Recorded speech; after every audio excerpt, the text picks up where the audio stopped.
Hey guys, this is Luke from the Crossroads Inn, and welcome to the LEGO Warcraft video. In this video, we'll be reviewing the Alliance Siege engine, which is most notably seen throughout all the expansions of World of Warcraft, as well as in Warcraft 3. Originally, this set is produced by a company called Enlightened Bricks, which makes all sorts of WoW-based sets, but instead of calling the theme Warcraft, they call it the War of Glory. Its set number is 2307, and it's called the Eagle Destroyer.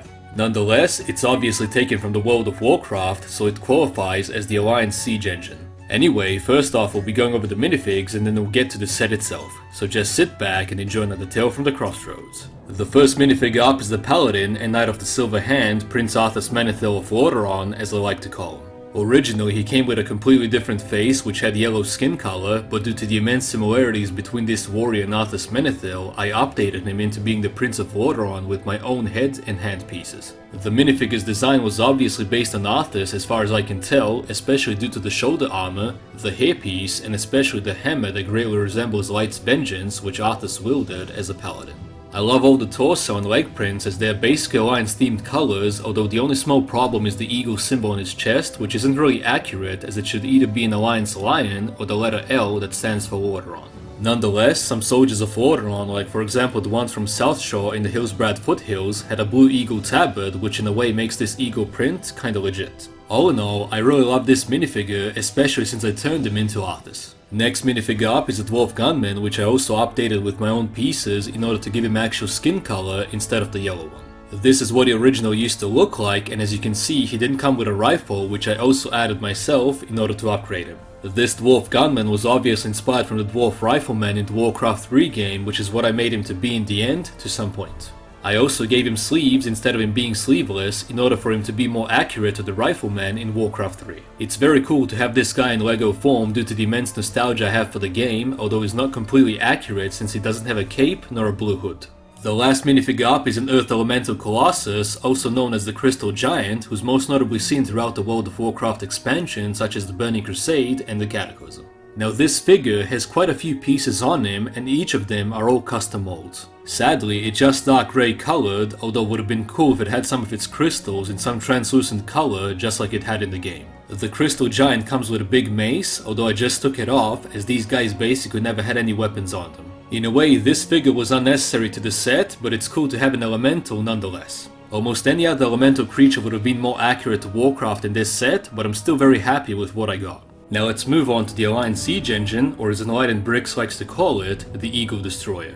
This thing, without even any upgrades or downgrades, is obviously inspired by the siege engines of the Alliance seen throughout Azeroth, especially in Alliance controlled areas. The color schemes may not be the same, but to tell you the truth, these gold, brown and blue colors kinda make it look much better than it does in World of Warcraft.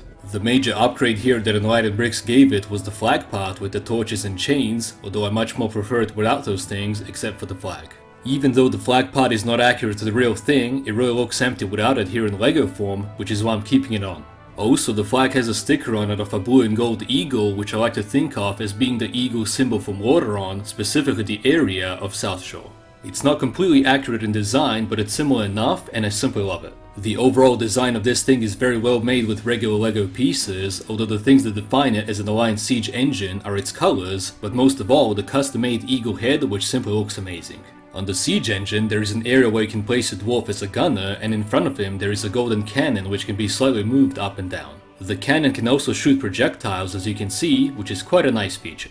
You just put in a piece and pull the back of the cannon, and that's basically it. At the back of the vehicle we have the golden engines, as well as a crate where you can store all of your cannonballs. The Siege engine has 4 wheels, 2 smaller back ones and 2 large front ones with which it can move, which is also one of its features. A really cool thing that goes along with it is that the front part of the Alliance tank spins when you move the vehicle due to the built-in Technic pieces. It also looks really good on its own with the golden spikes and simply its color schemes. Something that really goes along with this set are my custom Alliance soldiers, on which we also did a review, which you can check out. Thanks to them, we can really make a nice mark with this siege engine and the other minifigs, which would be based on Warcraft 3 in the Kingdom of Lordaeron. I'm very happy to have this Enlightened Bricks set, as I've always wanted LEGO to make World of Warcraft sets. It's an awesome addition to my collection, especially since I love the WoW universe. Anyway guys, this is it on the set review, and we hope you all enjoyed it, and if you did, make sure to subscribe for more videos like this one.